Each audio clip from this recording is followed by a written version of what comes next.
Oh, hello, hello, hello, everybody. Thank you so much for joining me once again on this channel. My name is Nduta Wambura, and if you're new to this channel, then you know obviously that I always ask you to subscribe. And if you're coming back, welcome back. Let me know where you're listening in from and interact with me on the comment section. And let me know if you do have any questions regarding Erasmus, regarding moving abroad, regarding life abroad in general. This channel is definitely about life abroad, study abroad, and the stories that come about with it. And I'm always happy to share stories of people who've moved abroad, and their journeys, and the process that they had to go through as they actually maybe applied for that opportunity that they found online. And this is pretty much to just encourage you to actually go ahead and also apply for any opportunity that you find out there. I really, really would love for you to thrive and to be able to make that move finally, and not just toy with the idea of maybe going to study abroad or going to live abroad or going to work abroad. Really, so that is the reason as to why I'm very passionate about this, because I was there myself. I did not have information, and so I like to actually give this information.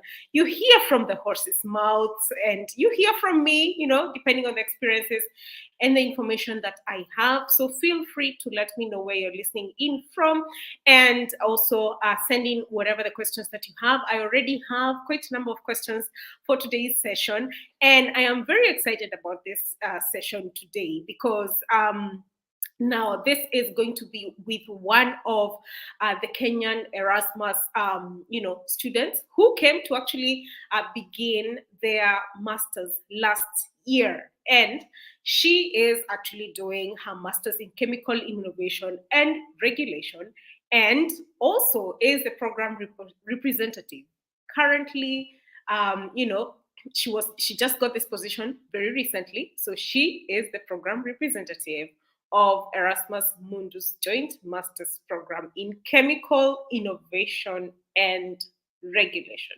You might just be wondering, what is that all about, really? So she's here to tell us more about it. She's a very, very kindred spirit, and I like her vibe. So I am sure she is going to tell us quite a lot about her program, how she applied for it, how she's made it all the way to Europe, and how has her journey been so far, because I mean, there's also the transition between coming from Kenya all the way to Europe.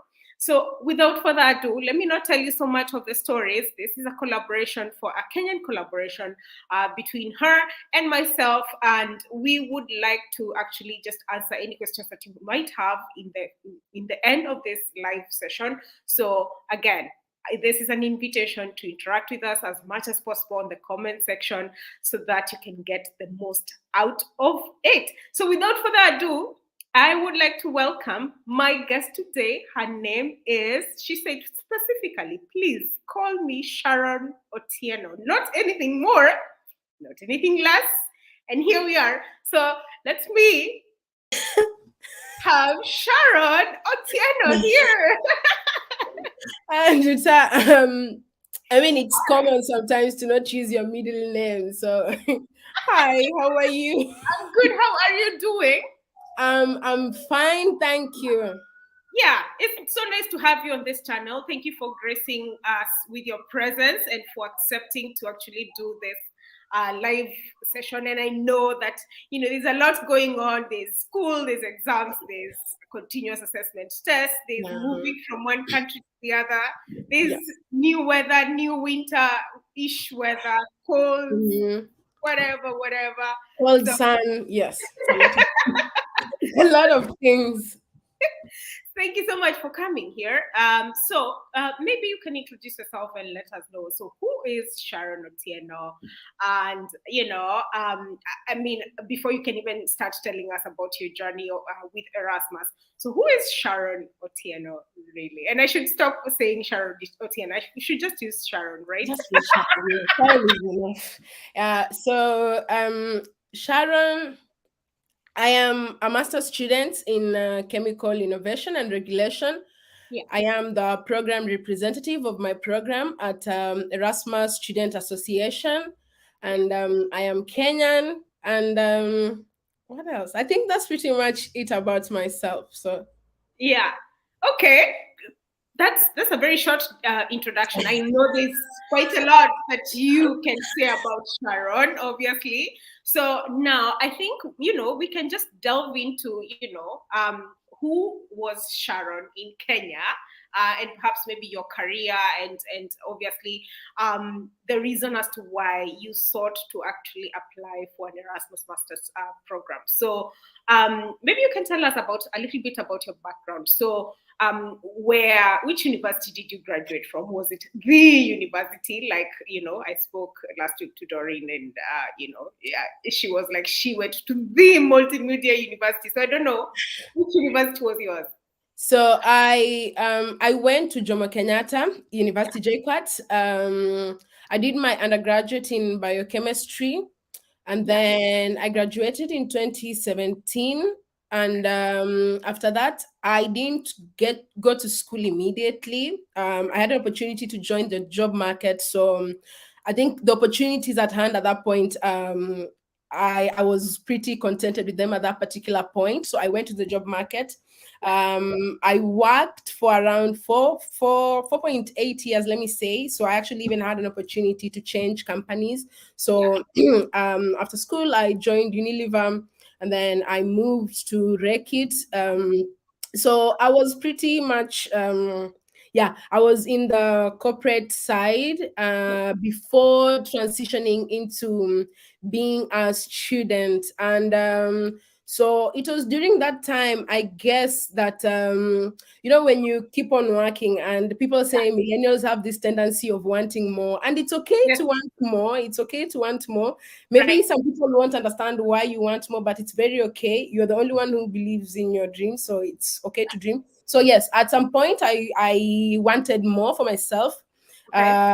I felt like I want like let me say like a 360 turn in my career. I wanted to do some upgrading and upscaling. So I think around the third year, fourth year, I started looking out for opportunities. So Okay. I became open to the idea of, oh, actually, I can go back to school. So by the time like I was seeking these opportunities, I just wanted something different. I think I was like, job market's pretty good, but maybe something different. I don't know. Maybe being a student. So Yeah. that's what who Sharon was before coming to Europe. So yes, that's Okay. what actually led me to this opportunity and even being here actually. Absolutely amazing. So, I mean, so this is not an idea that you potentially had when you were graduating for you from JQuat initially, right?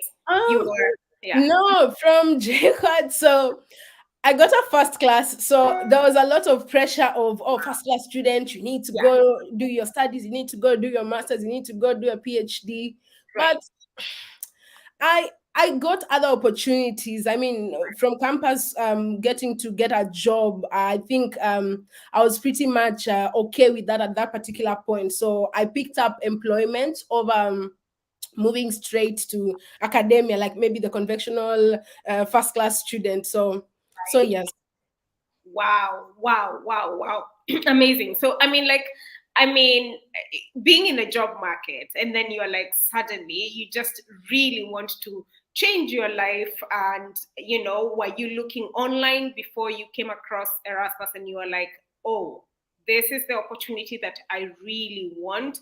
Were you looking elsewhere, perhaps potentially in other continents before you were like, okay, I think Erasmus sounds more like it? So, what was the process of you thinking that, yes, I want something different in my life and I want to jump on to become a student again and maybe, advance my studies? So, were you looking into other continents or other universities already? Yes. Um, Okay. being a Kenyan, definitely, we are a bit biased. We Yeah. tend to give a lot of priority to countries like United States, Yeah. UK, and Canada. So Yeah. those were on top of my list. I must say they were on top of my list. And I most of us, especially from the English speaking countries, we tend to overlook countries that don't speak in English. We tend to overlook them. So Yeah. yes, I was among the biased large population, and I overlooked the other countries that don't speak English as their first language for quite Right. some time. And then, but I knew a friend who actually had gone through the Erasmus, Yeah. and what intrigued me the most about what intrigued me the most to want to know what is Erasmus is she kept on posting after 3 months. She's en route to London, en route to Brussels. And I'm like, this girl is doing her master's, but what's going on? Why is she always flying after every 3, 4 months? What's going on? Like, what is this master's program? It sounds pretty interesting. And she used to write like Erasmus London, Erasmus Mhm. France. Yeah. And I was like, this is an interesting master's opportunity. I mean, if I get to travel around, so Yeah. that's actually what the first thing that attracted me to this program. I was like, I think I like something that allows me to travel around while I'm also studying. Yeah. So that alone really excited me about this program, because I was like, wow, this is interesting. I've not seen such kind of master's programs. So Right. this that allows me to travel around countries, I think I like that for myself. So yes. Wow. Okay. So what attracted you to Erasmus was basically just the type of movement that we have, unlike Yes. other programs that are domiciled in the country that you Um, choose to go to.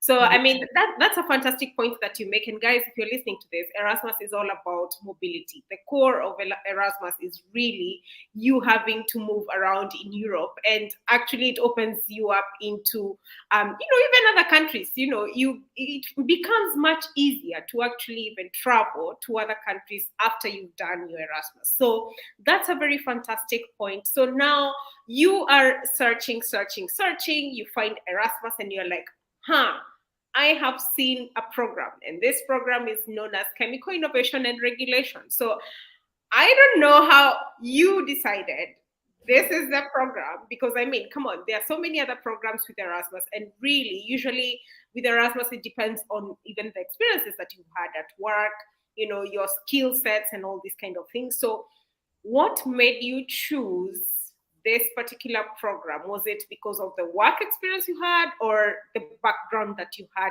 on your undergraduate? So my background in undergraduate actually was not I did biochemistry, and now I'm doing more mainstream chemistry.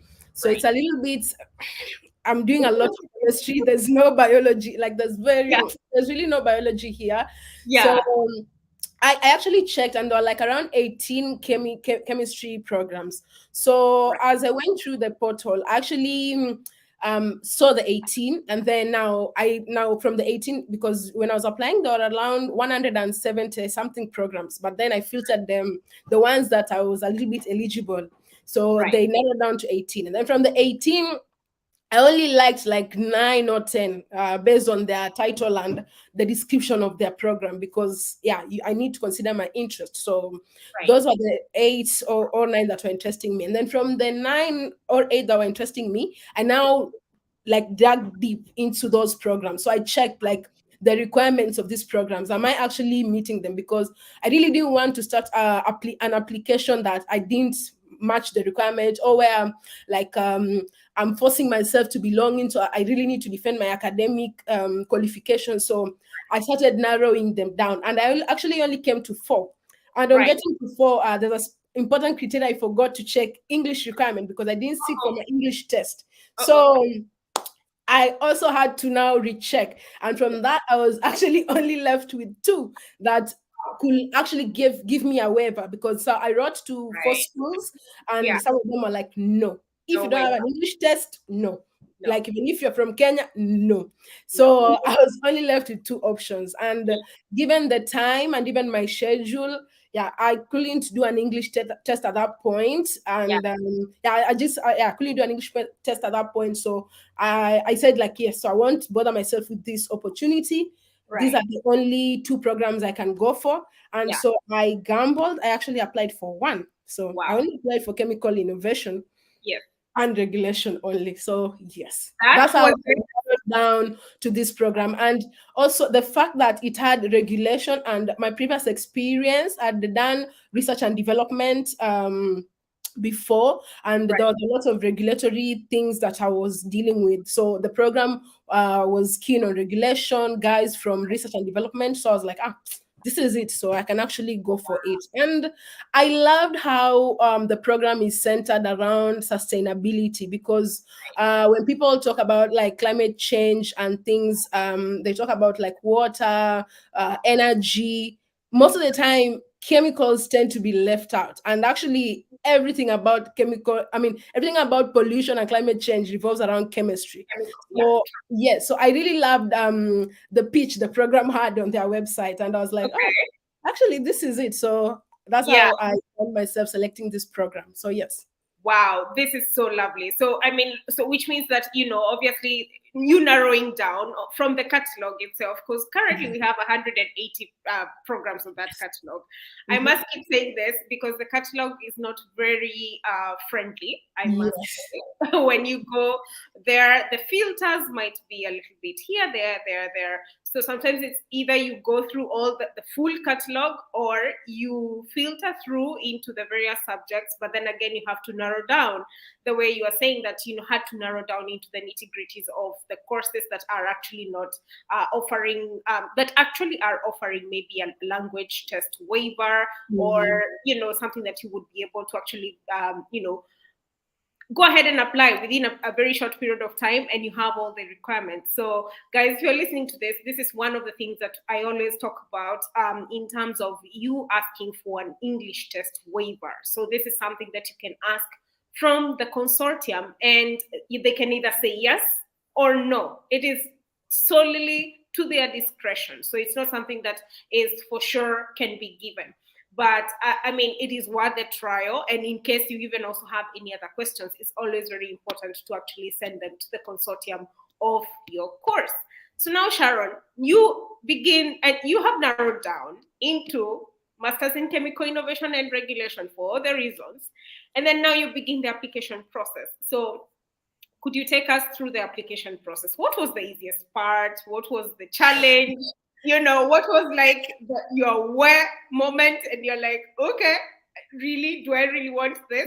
So, yeah, The easiest moment is actually filling in your personal details. That's very easy. yeah, The where moment yeah, comes in when you're supposed to. The program, when you start it, there's a place where you fill in your personal details. That's very easy.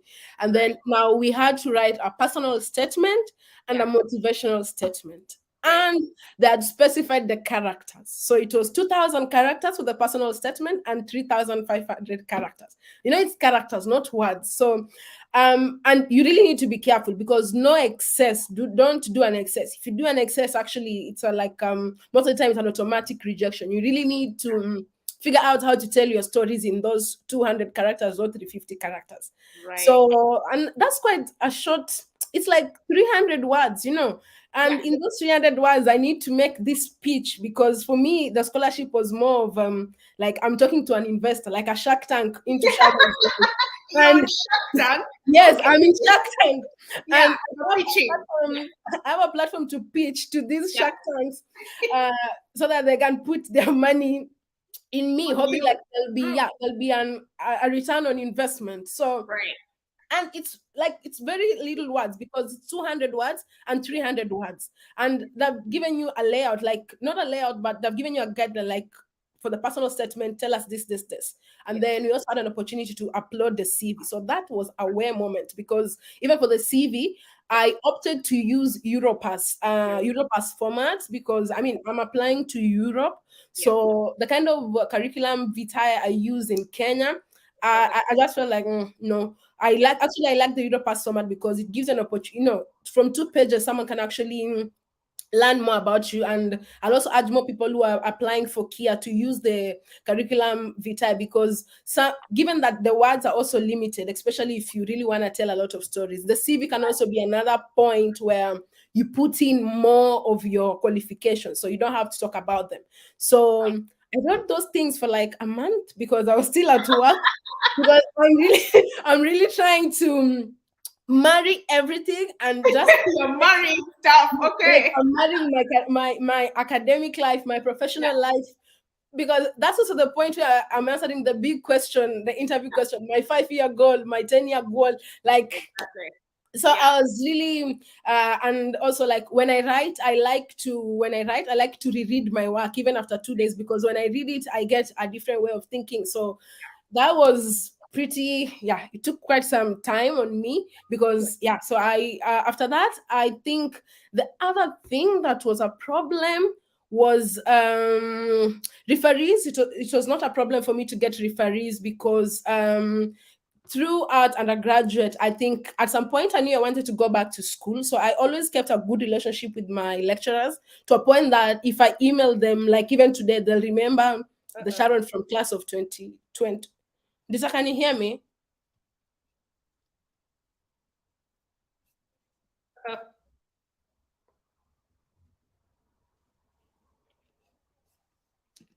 Oh, oh my goodness. Ndita, can you hear me?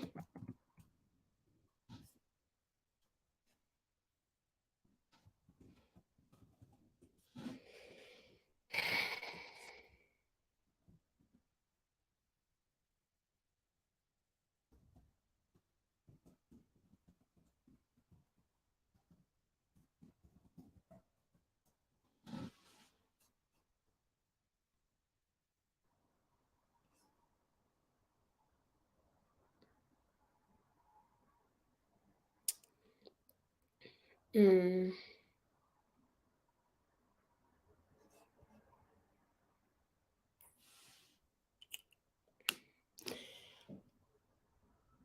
Okay. I think Nduta has a network problem, but I think she's going to rejoin, because I also lost her. Sorry for that. Actually, she's yeah. back. Sorry about that. Really. Oh my God. I think it's my internet. Yeah. I'm so sorry about it. So I think it's just something that dropped, but I think it should be stable now. Can you hear me well? Right? Yes, we Yes. can hear Okay. you. Great. All right. So you are talking about something very crucial about your referees. So if Yes, you can continue with that, and I do hope that the internet will not go off anymore. it will. Yeah. So for the referees, especially if you are a student in your final year, at least get one or two lecturers, and I'll highly recommend lecturers who are supportive. Don't go to Right. people who you really want to force this to them. If you have a lecturer who maybe studied abroad, or they're really supportive about like mentoring young people, it's normally very easy to get a recommendation from them. And don't be scared, you can even actually go to the dean of students, because Right.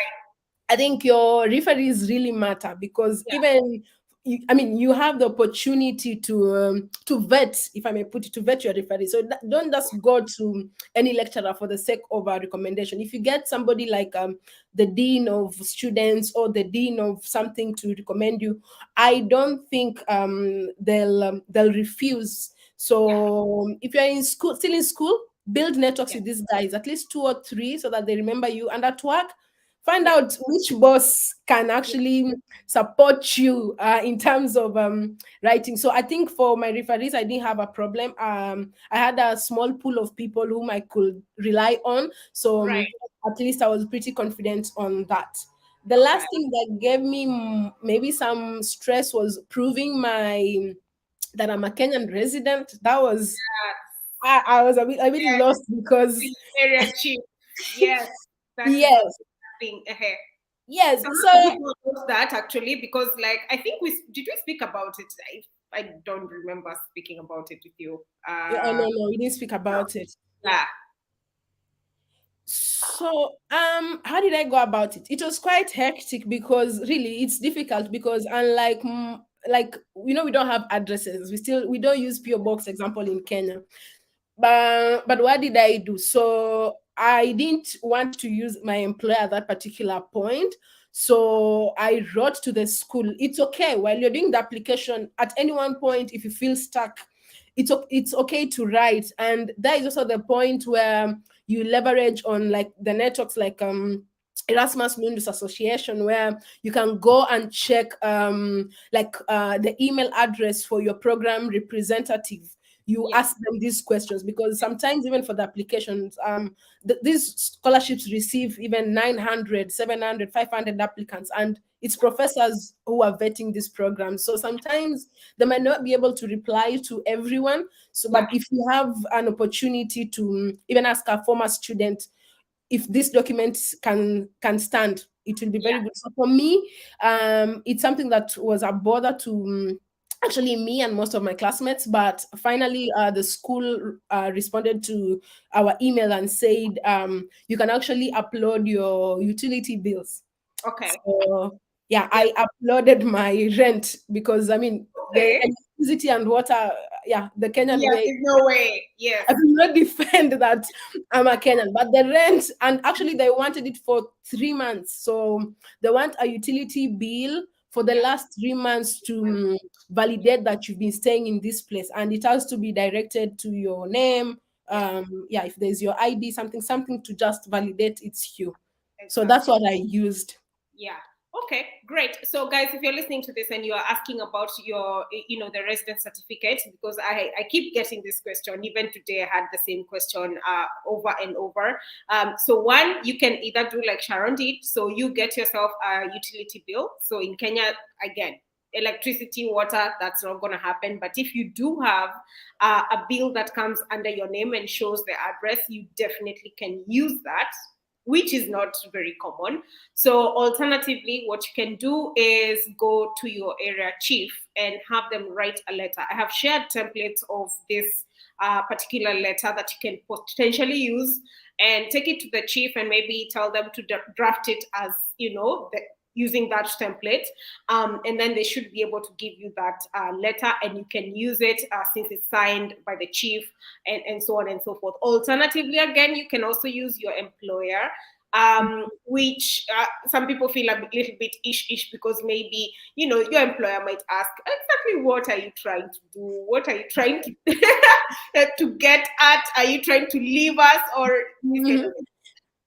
So use your area chief, right? And at least the chief, it's easy to go to their office. On, of course, you have to maybe have an appointment, or I don't know how chiefs nowadays work, but that's a good point that you made here. So if you're listening to this, then you have the tools how to do it. In case you do need any more information, you can always follow us on the group, the Erasmus Kenyan chapter, or definitely be on my DMs or on my Twitter. Sometimes I might not like reply immediately, but like, yeah. Yes, chiefs still exist. I see you, budget storyteller.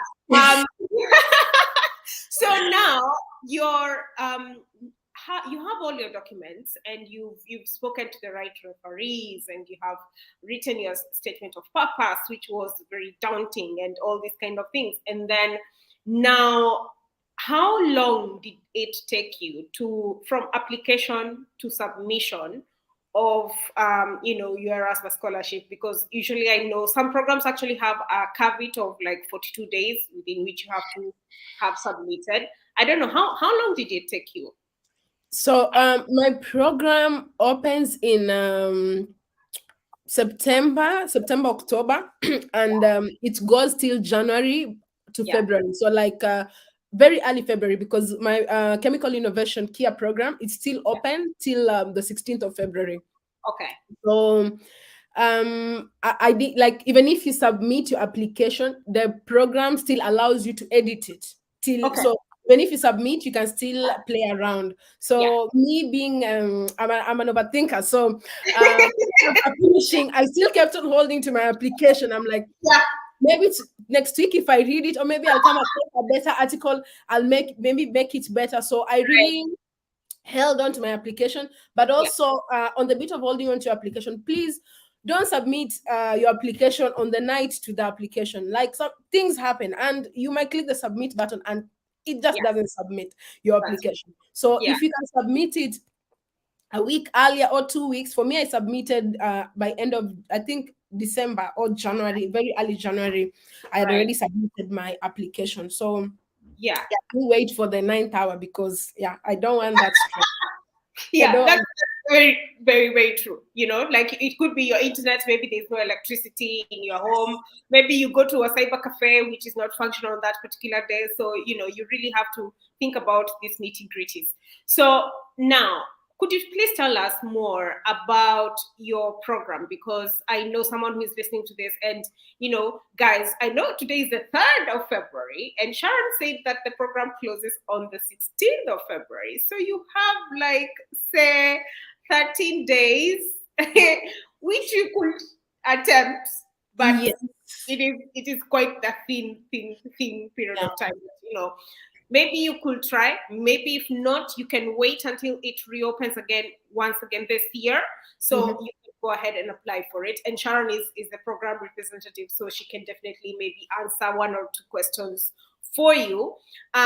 So if you could tell us, before I can share my screen about, I don't know whether you want me to share the screen about the program already, or you would like me to, you can tell us a little bit about the program, and maybe you can share a few eligibility criteria for the program. So what is chemical innovation and regulation? What do you guys study apart from chemistry? I'm sure you have so many other things. Surprisingly, we just don't study chemistry because they're very different from mainstream chemistry. Very interesting. Okay, good. So, actually, chemical regulation and innovation deals with it's the study of there's really no clear definition, but it's more of developing safer chemicals, developing safer chemical processes, and the Yeah, regulation behind chemicals and actually processes as well. So basically, the whole I told you our life is governed by chemistry. I mean, chemicals, let me say, from the cars to houses to clothes to everything. So it's a broad array, like it's a broad area. It's a class that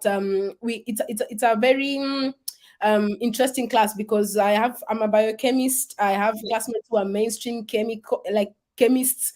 I yeah, have classmates who come from pharmaceutical side. I have classmates from who are chemical engineers, environmental engineers, right. material science. So it's a whole cocktail of everyone. Yeah, So the program basically teaches you on how to ensure safe chemical processes and sustainability. So there's a lot of if you look maybe into production, yeah, regardless of the industry, how are you making that area right. sustainable? So I mentioned like most of Erasmus programs are channeled towards sustainability. Yeah, So if it comes to like managing like maybe the chemistry behind pharmaceutical industry, the chemistry behind like manufacturing, the chemistry behind cars. yeah, So basically that's the program, and it allows you to measure in whatever it is you want to measure in, and you can also still be the guys who are working on regulatory side, like you're the guys who certify these chemicals. So it's all right. on to it's all matters on your interest, and you can actually even go to the side of climate change, because I mentioned climate change also. There's a lot of chemistry involved in that. Absolutely. So Yeah, it's up to you. So we study a lot from element of design of chemistry, regulation of chemistry, circular economy, chemical sustainability, environment, right. toxicology, and definitely management as well, because yeah, you need to know how to manage all this and the risk behind all this, because with chemicals there's also a lot of risk involved. So those Right. are basically what we study, if I may put it like that.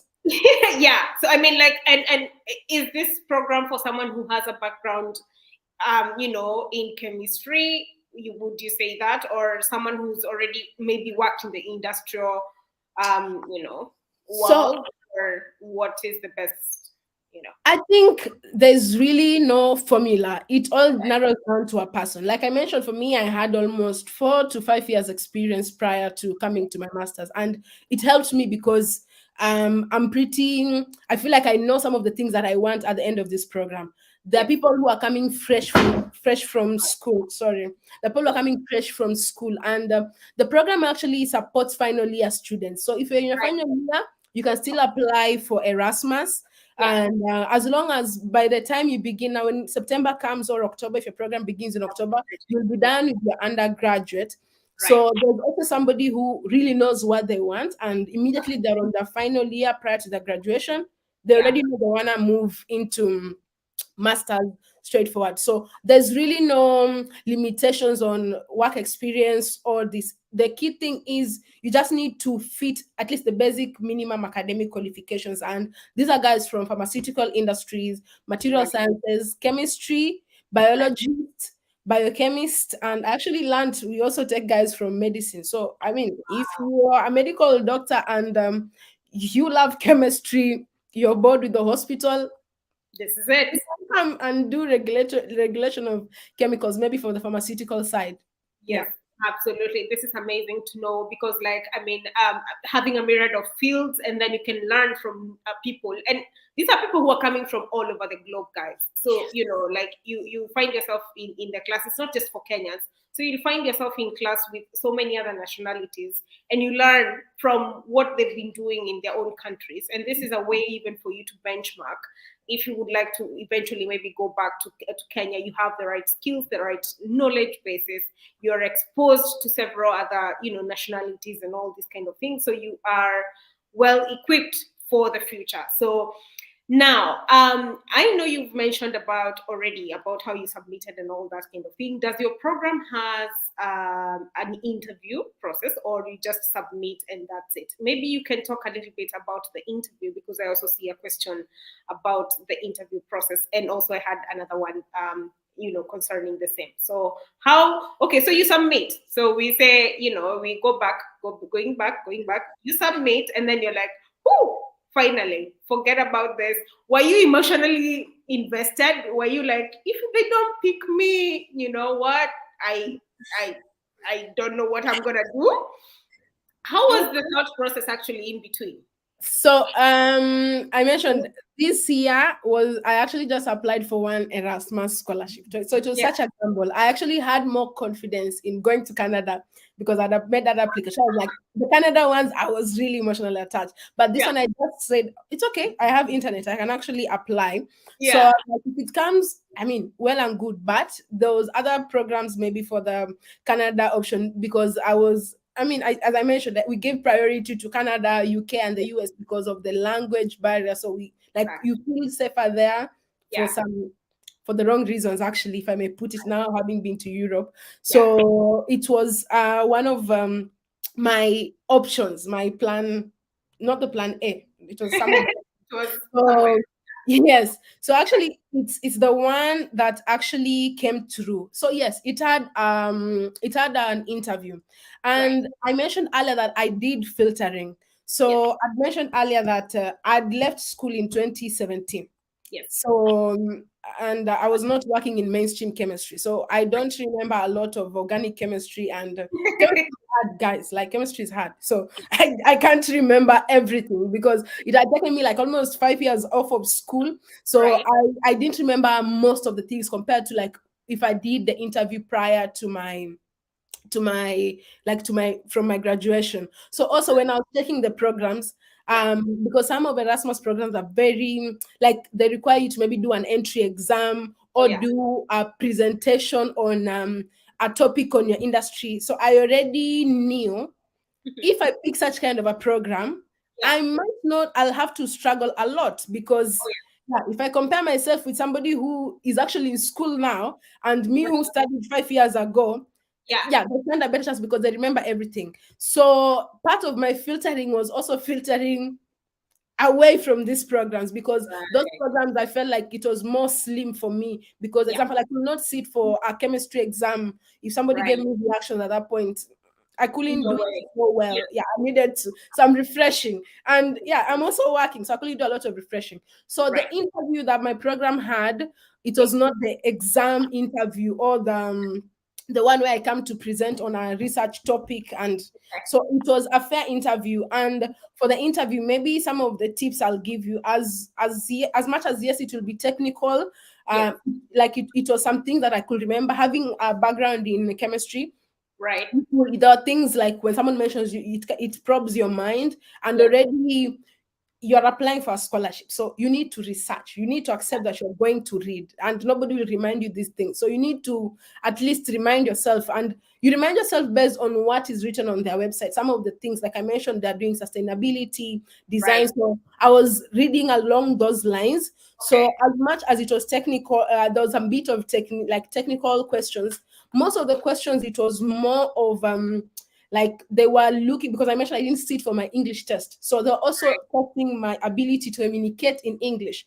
Yes. And for interviews, first impressions matters. Don't go do your interview in some dark room. I mean, Absolutely. yeah, because Yeah. you're talking to humans, like you're Yes. talking to humans, and the first impression matters. And already, it's an online interview. It's not a Right. physical interview where you go say hi to someone. At least you can establish a personal connection. So you really need to make your first impression matter. So you really need to be like energetic. You need to be in a nice room, charge your laptop, have like you just need to be prepared. So the interview, it was 15 minutes. Okay.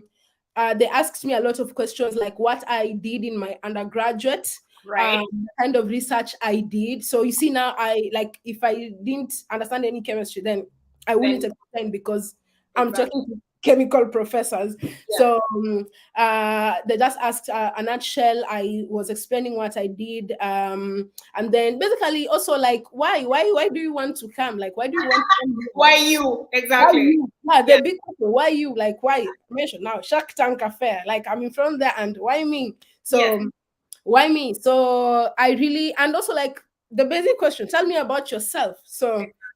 I think because they won't start with the chemical questions, they won't start with the technical questions. They'll start with the soft ones, like who are you? And I think from the interview, most of the time, by the time you're leaving the interview, you can actually tell based on their mood, like if it's a yes Right. or it's a Or a no. no. True. Yes. So Yeah. you can actually tell. So, and that's why I say, and this is from the first impression, because the moment the about you question does not sit well, and it doesn't align. So if you get an opportunity, like, because when I got the interview, I was actually scared. I was like, but some one of my friends encouraged me and told me, the moment you get to an interview, that already shows they're interested in you. Interested in you. They're That's it. interested in your, So don't sell yeah, yourself short. yeah. Yeah. So don't send yourself short where you feel like so Yeah. the moment you get to be shortlisted, because there are hundreds and hundreds of applicants. So the moment they pick yours and schedule your time, because these are busy people. When they Yeah. pick, that means there's something about you. So I mean, you can only go up. If you're to go down, then I mean, it's all, you're the person to direct how you want that conversation to go. So you really need to make your presence felt, because the interview is 15 minutes Sharon, 15 minutes Nduta, 15 minutes. So you don't Right. want, by the time that the 10th interview, they don't even remember who was at the ninth. Who are you? Yeah. So, That's it. really, as I mentioned, first impression matters. That's, Be like, that's the day you need to, like, you're selling yourself or yeah. marketing. Be your brand ambassador, and you really need to Exactly. make Yeah. make your presence felt. So that's what I'll Right. say. Yeah, absolutely. That's a very good point to make. And in fact, also the fact that you have to also just be who you actually wrote on the application. Because if you are telling them a whole other different story, then, there are two different stories here. And then for Erasmus, it's very important to be very honest as you can be. Who are you? What you do? Why you? Among all other 900 applicants, like you mentioned, like some programs get way, way, way too many applications. And these applications are global. And, they are funding all these applications 100% fully funded. So they really, really want to know why you and not someone else. So, that is a very good point you make. And you know what? I want to quickly share the program website right here, guys, so that you can be able to also see what we were talking about, the eligibility criteria and all these kind of things, so that you can also, if you want to give it a shot, you can definitely give it a shot. But then again, that is really just up to you. You only have 13 days, like we said with Sharon here. So, Sharon, if you can see my screen right here, Yeah. and everybody else. And so this is actually the program website. So this, it actually says applications for CHIR Erasmus Mundus grants are extended to February 17th. In fact, one extra day. So 14 more days, guys, if you're thinking of applying for this.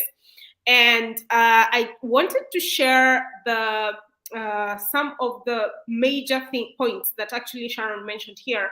And I think I'm gonna, let me see, Sharon, you can actually guide me where exactly to find these things, because sometimes Admission it's a bit, requirements. Yeah. yeah, that's it. So here we are. So actually, I want you to talk about one is the fact that, like it states here, you can be able to have, various backgrounds within your program. So, like you said, chemistry, biology, pharmaceutical sciences, biochemistry, environmental engineering, and so on and so forth, and even medicine, like you said.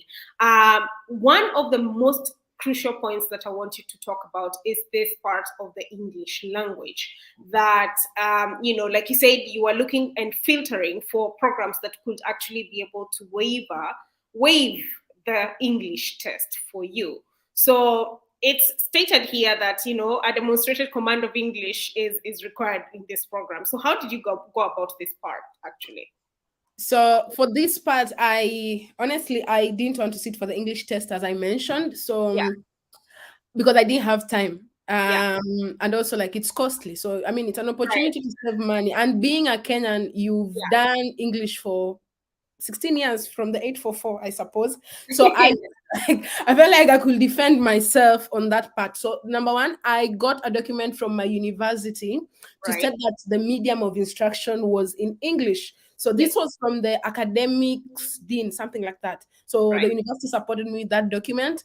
yes, And to just top it up, I added my KCSE, okay, the Kenya Certificate Secondary something something, where we do English exams. So I okay, added that. But yeah, after that, I actually learned that you can, this is for Kenyans, you can yeah, actually apply. You can go to the Ministry of Education. Our scholar informed me they applied to another scholarship in Europe. You can okay, actually go to the Ministry of Education. yeah, The Ministry of Education can write, that I'll let, can give you a letter to yeah, state that the Kenyan curriculum is in English. right, And we went through it. So I think those are almost three documents that are already at your disposal yes, for you to defend your proficiency in English. So after that, I think that's pretty much it. So you just need to be careful, because for like my program, this program, they yes, accepted those documents, but there's some programs I wanted to apply, yeah, and I sent them those documents, and they still said no, yeah, because they use that as like a cutoff to just reduce the right, number of applicants. So you just need to, it's program dependent. So you need to check yes, if the school will agree. If a yeah. school doesn't agree, you decide if you want to do the English test or you move on to another program, because there are so many programs as well. So it all depends on you. Yes. Absolutely agreed with that, because there's around right now we have around 180 programs plus. So as we go on, there will be even more programs opening up as we have new contracts. So guys, do not limit yourself to just one program. In any case, there's no longer a caveat of you having to apply for only 3 programs. You can actually apply for more, but obviously we don't expect you to apply for like 10 programs, because anyways, as much as your skills might be so diverse, you really, really would like to narrow down into the very most relevant programs according to your skills, your experiences, and what you think would be relevant to your future as well. Because do not shy away of saying, hey, you know what, in the future I would like to do a PhD. In the future I would like to maybe work Yeah. in Europe, and so on and so forth. So that's a very good point that you make. In terms of like going ahead and asking, and not all programs that will accept, but don't Mm. limit yourself, really. So one other thing that I want you to mention is about what is covered on this program, because I'm trying to find that part.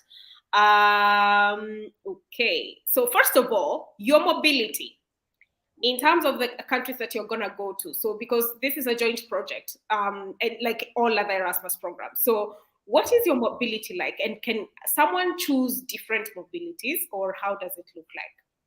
Yes. So my program previously, I think the early sometime back had UK, but Yeah, with the exit of Brexit, it's yeah, problematic. So yeah, UK left the party.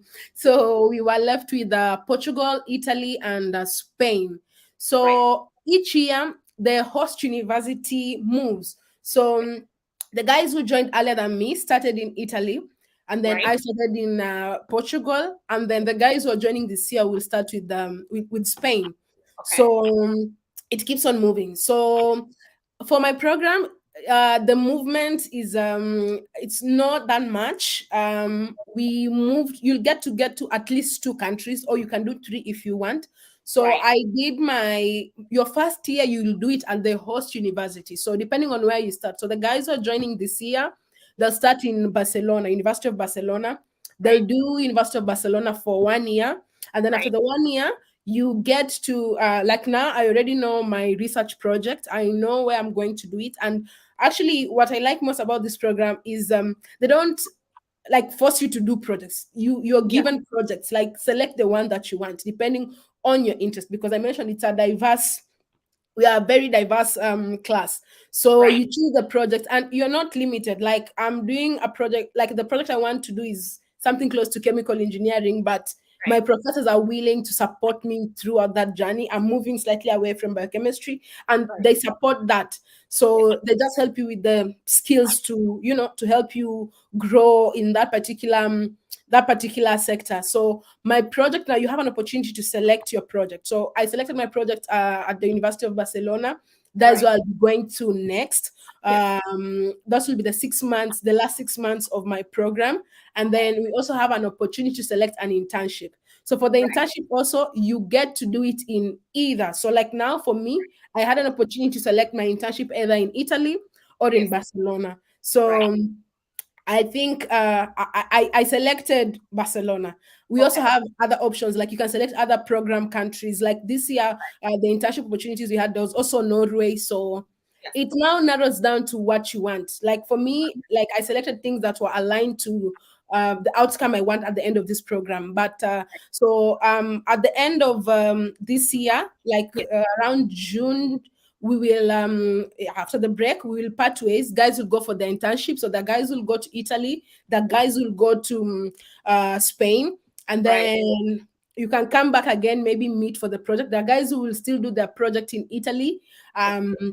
the guys who still stay in Barcelona, the guys who maybe will move from Barcelona, I mean from Italy to Barcelona, Right. the guys maybe will come from Norway, come back to Spain. Yeah. So I think you're spoiled. Like, what do you want? Yes. So you say Exactly. what you want, and then yeah, Yeah. if it works out for you, well Yes. and good. That's how our mobility works. Yes, that is very true. And guys, if you can, as you can see here, the structure of the first year and the second year, just on this structure on the website, really tells you exactly what you would potentially choose. Like Sharon mentioned here, you have the option to choose depending on your first host country. Then your second country, you definitely can choose. And I do believe that the second year would also depend on maybe also the who is your supervisor and such kind of things, right? Hmm. Okay, great. So one other thing that I would like to mention here before we move over to the questions and also your transition, which I know has been such a thing. um, Now, one of the things that is always asked by people applying for this is that, okay, so I'm coming to study in Europe. Will this program be relevant elsewhere once I finish? And what will I be given, like two certificates now that I am going to two different universities? Will I be given three certificates? Usually these programs do different things. So some programs might give you three certificates, others might just give you one certificate mentioning all the all the colleges that you went, universities I should say, that you went. I don't know what your program does. Do you know already, or this is not something that you're Yeah, aware I of? checked. Yeah. So it will be certificate that Yeah. is as you can see that from the website. Yeah. It's support. It's more of like it's one certificate, but it's endorsed by all three universities. And I Right. don't think you should be worried. It's a one of a kind master's program with 3, 4 universities. Like mine is three, Yeah. but the beauty is you get a master's that is recognized in all these countries. So if I go to Spain, if I go to Italy, if Yeah. I go, because I'm getting education from all these universities, and Right. then it's a European education system you're doing. So I Yeah. don't think you should be worried, especially if you're coming from a partner country. you shouldn't be. It's world class. These are universities that are highly ranked. Like if you check them at Times or QS rankings, these are universities that are they're well ranked. And even part of how this mobility works is these universities were actually selected because they're pretty good at that particular thing they're teaching you. So you'll find like maybe you're going to do this thing in Italy because maybe Italy has very good some blah blah blah, maybe in catalysis, or you're Yeah. doing something maybe graphic design in Lisbon because maybe the Technical University of Lisbon is very good at this particular thing. Right. So like the consortiums were carefully selected. So I don't think you should be worried about the quality Yeah. or your certificate. If you get a university that gives you 3 certificates, Yes. it's gonna be work, but it's worth it. I don't think you should be worried about that. So Yeah, that's very true. You shouldn't be worried about it. And anyways, the thing is, obviously, depending on the where you think you want to go, you want to go back to Kenya, you want to maybe stay around in Europe. Really, these programs are usually recognized by the Ministry of Education in the various countries because there's an European Union, cooperation that has been created, and usually the presence of the European Union in your country, like say for instance in Kenya, means that for sure, what you do in Europe, should be recognized back in Kenya because of this cooperation. And so you should not be worried about, your course being recognized back in Kenya or back in whichever other country that you might be going back to. And in any case, it's okay. You can always find opportunities in even other different countries or within Europe, anyways, so that you can be able to edify your career path and pivot as much as you can. And like you can see on this website as well, we do have 80% of CHIR graduates being employed within their first year following graduation, because this is also something that happens. After Erasmus, you ask yourself, so what next? Do you want to get employed, PhD, etc., these kind of things? And, from historically, you can see that 80% of them have been actually employed within their first year of graduation. And this goes for several of the Erasmus programs anyways, so you should not be worried about that.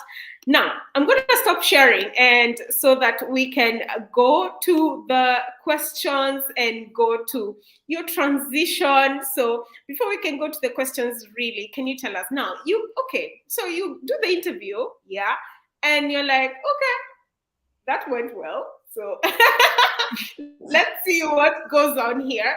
yeah. So, I mean, of course, there must have been a lot of emotions going on, having gone through the whole process, and then you're like, oh my God, is Europe the thing? Is it because I wanted Canada, I wanted somewhere else? Is Europe the thing?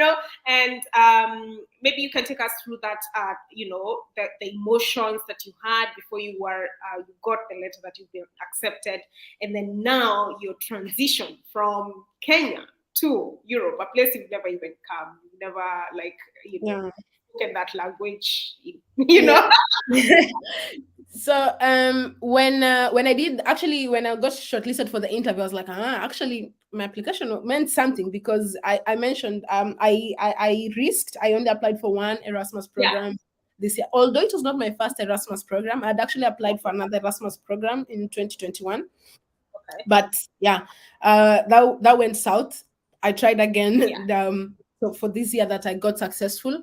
So Yeah. when I did the interview, as I mentioned, actually the interview reaffirmed to me that your application actually is something. So I was like, actually this opportunity Yeah. can actually materialize. So that's Good. good. Yeah. So Yes. I just noted in my calendar the results are going to come on this day. So that Yeah. my calendar to Right. so I kept on checking my email, but like I didn't see anything. Apparently, Yeah. it was updated on the application portal, so I got to see it later on. And honestly, when I saw the yes, Yeah. I was so happy. Like I Right. screamed. I think I called every like I called everyone that's special to me. Yeah. From there, so it sank in that actually your life you need to uproot everything. And I Yeah. think things move very fast, and the application part is it's hard. Yeah. Getting in is hard, but also the transitioning is hard. It's Yeah. not easy. It's hard because I had to like you will run a lot. Yeah. Ministry, embassy, foreign affairs. It's Yeah. it's a lot of things in order to prepare Yeah. yourself, and even at a personal space like moving, Yeah. um, figuring out like you're coming here, Yeah. what's going to happen. It's a lot of things. Like for me, I had to resign from my job, so all those things, you're handing over. So it was quite some work. I was pretty much tired, but you're tired, but you're very excited about what's going to come ahead. Right. So yeah, it took me months to plan my travels. The people who know me, I think Nduta was also I very know. instrumental because I kept on asking you everything. So because yes, Yeah. I really packed a lot of things. So Yeah. yeah, a lot of questions. And throughout the journey, if you manage to join, example, the Erasmus community and Nduta being the country rep, Nduta really helped me because a lot of the things that she told me, like remember to do this, actually Yeah. helped me now, Yeah. like helped me transition Right. to Europe. And yes, moving to Europe is a whole, I mean, you just need to experience it to feel it. I don't think anyone can, there's really no much explanation to it. You just need to feel it on your own. That's So it. for Yeah. the first month, I was like, what is this? Like, what is this? I need to go home. I'm like, what is this? Honestly, I felt it because Yeah. there's a lot of bureaucracy here. Right. Yes. From a simple thing like getting, like, let's say your bus ticket, you need to apply documents, wait. And I'm like, this is too much.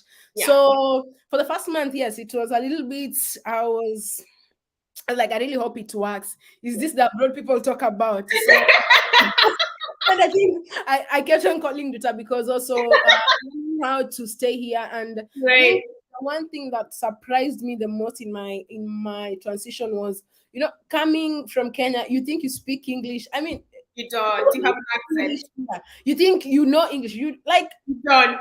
you don't, because as you move to other European countries, you realize everyone speaks their own language. Like Anyway. they don't speak in English. And yeah, it really surprised me because I was like, why don't they speak? Like they don't know English, and like we thought that they are supposed to know how to speak English. So yes, Right. you realize people don't speak English. So and the beauty is Erasmus helps you. So they'll teach you basics. At least you can. The famous sentence is, "I don't know how to speak your language." That you need to know that sentence. Like that sentence is very important, so that when somebody This starts, is very common. Yeah.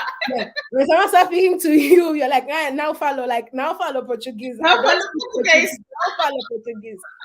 You need to know how to say that sentence, Yeah. because yes, it's not easy for you to actually have very good command of this language. So, but Erasmus teaches you free of Yeah. charge. Exactly. I know some of my classmates who have still continued with Portuguese. Yeah. So you have an opportunity to learn. And if I move to Spain, Yes. I'll get an opportunity to learn. Yeah. So I don't think it's moving to Europe. You just have to experience it on your own. You'll be told the things you need to prepare yourself, but Yeah. the experience, It yeah, has to be you. you just have to feel it so that you get to understand what it is exactly. But it's Right. amazing. Eventually, like I love it here, and I'm very happy and grateful to be in Europe now. So yes. Okay. So soon you should be saying now habla español. So okay. So you should start practicing very soon. But Uh, you'll cross the bridge when you get when there. I get there, yeah. Now, I know there's a lot that we can talk about the transition, and that can get very personal, and you can like say the highs and the lows and all these kind of things. But I want us to go straight into the questions. And I will begin with those questions that are right here on this chat. So let's see whether okay, graduate storyteller, learning more every day. Thank you so much for joining. For those who are following, thank you for following. You say, Mina, my referees don't reply to me. I struggled to get my letters of reference. I mean, Sharon, and you can speak into this because the thing is to ensure that you're getting like the lecturers who you have a very good relationship with. So maybe you can advise Mina. And also, I think sometimes it's advisable because the lecturer will give you like they'll affirm that you went to that university. Yeah. If it's a problem, maybe you might have to go to back to your university. If it's Right. practical, you go back, or you write to now the dean of students. And then also guys like your mentors can actually also give you another letter of recommendation. Your mentors Information. can actually do that. Yes. So you Yeah. can have one from your mentor Yeah. and employer, and then your school. So if the school doesn't work out, I think if you write to like dean of students academics, and maybe Yeah. you support with your degree certificates, you show them I graduated on this day, I'm applying for this, please Yeah. support me. I don't Yeah. think it will be a problem. So try Yeah. your best till you get, I mean, it's scholarship for you, so you really need to knock those doors till they open for you. So That's very don't true. give That's up. very, Yeah. very true. Yeah, Mm, but guys, also you have to be very careful because sometimes, like, you would need a letter that has an official letterhead. So yes. it's not, and it's if the scholarship actually asks that they want an email of a referee, then you would need to give their official email and not their Yes. email account and all these Mm, kind of things. So you have to be very careful with that. But again, like there has to be a lecturer that used to like you, or your supervisor before you graduated. There has to be someone at least in that university that you can resonate with, and maybe you can talk to them nicely to get this letter. Now, can you talk about the interviews? I think we talked about the interviews quite a lot here. Have you submitted letter from your university for English certificate? Uh, yeah, you you already did only that. need that if you Yeah, don't have an English test. If you have an English test, no need. But if yeah, you don't have an English test, you'll need to submit that letter. right.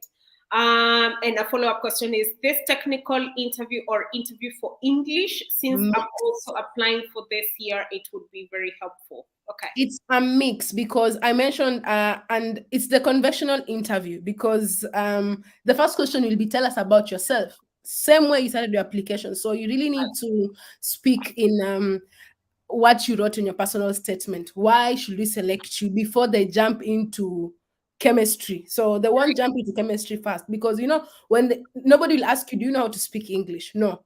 The way you answer your questions is actually how they are vetting if you know how to speak in English. So they'll ask Exactly. you, tell us about your undergraduate. What projects did you use to do? So you see the way you explain yourself, Yeah. like why do you want this program, where do you see why do you need to select you? So the way you answer it, that's already them vetting if you have good command of the language, and Exactly.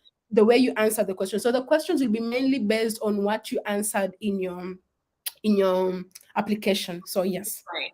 Perhaps Mm. maybe you can give an example of a question. I don't know whether, like, obviously not giving the details exactly, but maybe just an example, because I think the person is asking whether, the technicalities of the interview questions, So perhaps. example, they asked me, I remember one professor asked me, Yeah. tell me about your undergraduate. How was your coursework like? Right. So you did a research, like, yeah, most chemical programs are research based. So at least I remembered my undergraduate project. I Right. remembered the title. So I spoke about what I did. I spoke about the methodologies. I spoke about what I wrote. I know you need to make it look nice. Yeah. So Exactly. Yes. so I spoke about that technical bit because you're defending yourself for a chemical program. You really need to show that you have some basic background knowledge. So I explained that bit and I talked about my undergraduate project. So Right. this is the point where if you've even published your work, and if you published your work, actually make sure you include the DOI in the application. And if Yeah. you get to interview, I mean, this is a point where you really speak about how you as an undergraduate student managed to publish. Like for scholarships, I think I need to emphasize, please don't go small, and there's nothing like humility in scholarships. You really Yeah. need to bring out the big guns. You really need The to, Shark Tank moment. yes, there's no we drop the we. There's no we. I like you did this. I influenced this because you're not talking about a community. You're talking about you. So you really need to bring out the big guns. Humility aside a bit.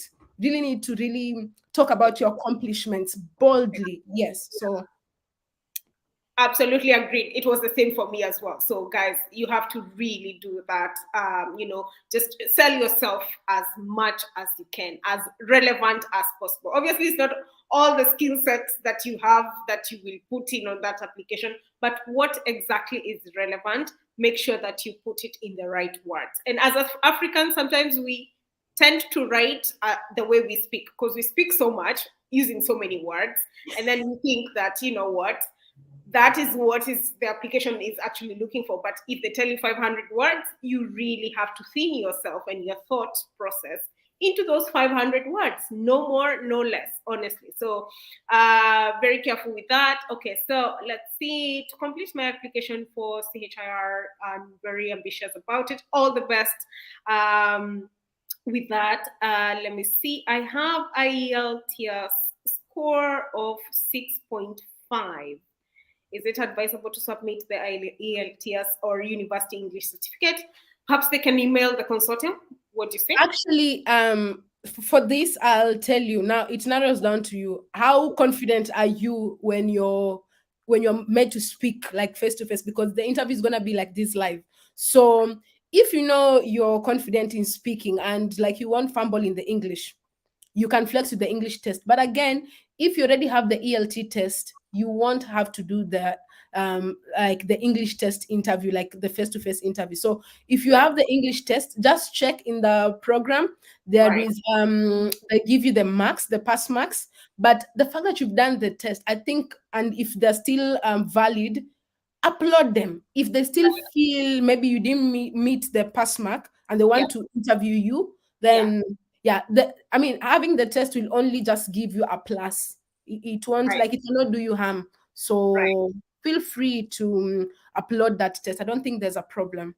Right. And just to highlight here, let me see, where was this? Was Application, yeah, admission we process. had the test, the English test, right here. Yeah, and you know your score is already within Yeah, the, it's within the so it's 6.5. 6.5. Yeah, so you should be good to go. Anyway, let's move on to questions that I received, because I really, really got quite a lot. Oh, wait, we are not done with questions right here. I think guys are keeping on coming in with the questions, but let's see. Is it okay for my motivation letter to be specific about a certain chemical I'm already working on? Will I appear as a rigid person? Because I wish to appear both determined and open-minded and not cocky. So I guess I would say, So yes, I mentioned like don't go small here on the humility bit, but I think it's a matter of your choice of words. Definitely don't use very hard English words. Just use English words that you don't have to go to the dictionary to right. know what they mean. So Yeah. on this, actually, this is a plus because I mentioned you're writing your letters going to like you're being vetted by guys who have vast experience in the chemical industry. So if you've had an opportunity to actually work with a chemical, you might actually be writing to somebody who actually was working on that chemical at some point, maybe in their PhD. And when you start writing, they'll get already like, like this guy, they'll already feel some attachment to you. So if Exactly. you've had any experience that you feel is relevant, not all experiences are relevant for all the programs. So if you have an experience that you feel is relevant, so like you've worked with a chemical, Yes. that's perfect. You and showcase how you, and I mean chemicals are kind of related, some of them. So you might Yeah. find you're working with chemical A, but person A maybe this chemical, they're like, amazing. So I think this guy, so don't shy away. So if you've worked with a chemical, write about it. But also I think the thing that you shouldn't maybe do is say, this is what I want to do for my project, because you don't determine that. Like, because there's a way the projects we do are the ones that are funded with EU for that particular season, Right. and it's a Exactly. broad array. So Yeah. you can say, but you can't say when I come to school, this is a chemical I want to work with. No. But so you won't appear as a rigid person. Actually, it will showcase that you have some understanding of. So talk about the like the what you used to do, everything from a chemical perspective, what you used to do with that particular chemical. I think it's actually a plus. Yeah, Yeah. it's a plus for you. Absolutely, 100%. I hope we've answered your questions. Now I'm going to go to the questions that I got on social media. We've definitely answered some of them, but there are also quite a lot right here. One of the questions was, does the scholarship program include airfare and accommodation? I mean, this is one of the things that we haven't spoken about. Maybe we can delve into it. So maybe you can speak about even your experience, anyways. Whether it was included, the airfare was included or not. So I think for me the airfare was not included. So maybe to also add to that question, I think the moment you start wanting, or the moment you start having an idea of scholarship, please remember number one thing, passport. Because you don't want a situation where you don't have a passport and you're applying for a scholarship. Because I mean, passport is a government document and nobody can help you get this other than that government itself. So you need That's to have your passport ready or yeah, in pipeline. So with that, the school did not give me airfare. And I think if you're applying for a scholarship, you shouldn't be worried about airfare, because when you get the scholarship, I mean, you can talk to family, you yeah, can talk to friends, yeah, if you have a good circle. You can also take a loan. People yeah. don't know that, but you can actually take a loan, and as you're in Europe, figure out how to pay it back if you belong to a bank or a circle. So you can take, because most flight tickets are around it's 100 to 150 Kenyan shillings, Yeah. 1,150K. So it's not money that like can, yeah, it's money that you like you can get it, I suppose, Yeah. as long as you have a good support system. But the other thing is, I saw from my school, you actually could write to the coordinator once you've agreed. Not from my school, but actually from some other programs. I've seen guys, you write to your coordinator, you tell Yeah. them, I'm serious They about might- this and I'm coming. Yeah. Please, I cannot afford this flight ticket. Please pay Yeah. for me, and then remove the money from my stipend. And I mean, Europeans are so nice because they will not knock it off at once. You can even come to an agreement. You do Installments. you do a 3 months deduction. So while everyone maybe is receiving 1,000, you receive, Yeah. I like say 950. Yeah. So you like that shouldn't stop you from anything. For the visa also, Yeah. some the travel allowance that you get, I think, should be able to cater for that. And it, depending on the country, I don't think the visa is normally not expensive, especially when you provide this, because the school will offer you with a document to show that you're getting a student visa. So like for me it was 20 euros. 20 euros is fair Yeah. enough. Right. But my problem was now paying, because there was no the Portuguese embassy in Kenya was not offering visa. So the amount of money I had to pay for my transit was something that That's costed an a arm. lot. Fair enough. Yeah. But you recover that money. That's all I'll say. Like, you recover that money. So That is very true. And guys, like for some of the countries, that if you're landing in countries like Germany or other countries that have actually agreed to have free student visas, then yes. that's a plus, plus, plus for you. And in any case, like Sharon mentioned here, you can ask your coordinator to actually deduct that money from the travel allowance. Because usually the programs that do not have the new contracts, what they will do, they will give you 1,000 euros in stipend money, and then they will give you 3,000 euros per year of travel allowance, and also they will give you 1,000 euros in installation costs. So installation cost would be, just because you're going into a new place, you need to buy a few things here and there. So usually that is something that you can ask for them to maybe deduct it from the travel allowance, which would mean 3,000 minus the cost of your flight that they bought for you, and then you're good to go. Anyways, you definitely will survive. Come on, Yes. over time you can survive. So one question was about the accommodation. Actually, could you speak about the accommodation? So No. accommodation, depending on your school, Yeah, you speak to previous students. Example, most yeah, schools don't, like my school didn't offer me campus accommodation, and also personally, I didn't want a campus accommodation. right. So it depends. You need to decide what you want. Do you want to go the dorms, or sharing, or like staying at somebody's house? And Yeah, there's so many platforms to help you search for accommodation. It varies from country to country. right. So once you get there, I don't think it's a problem. But the thing is, you need to know Erasmus does not cover for accommodation. So for That's some it. guys, actually, you will have to pay even for your rent when you're still in your home country. Yeah, So, and at this point, actually, now the networks, if you build, like if you check LinkedIn, the guys who have been doing your program or yeah, your your country rep or your program representative. These are things that they can be able to help you navigate around, because so if you're not in Europe, it's a problem. But you can figure it out. And for accommodation, the beauty, like for me, when I came, my first house, it was temporary. I just came so that, like, I have a place to That stay. makes sense. Yeah. I moved like immediately after 1 month, actually 3 weeks. So yeah, so that shouldn't worry you that much. It's Right. manageable. It's manageable. Yes. That's very true. And guys, if you're listening to this and you're successful, you can always also network with the people who are coming, to study the same program you're doing, and you can team up and maybe get a house together and have shared, accommodation. In this case, what we are saying about a shared accommodation is you having your own bedroom and then sharing the common places, because some people are always like, huh? What do you mean? Oh my goodness. I mean, the questions were quite lot. There's one here. Hello, I wanted to know the age of the people who can go to study abroad with Erasmus. Like, there's no age. No age limit. Like, Yeah. there's really no age limit. Yeah. Okay. Another question was about what are some of the ways to be eligible for an Erasmus Mundus scholarship? Like, I guess maybe the general criteria. A degree. Yeah.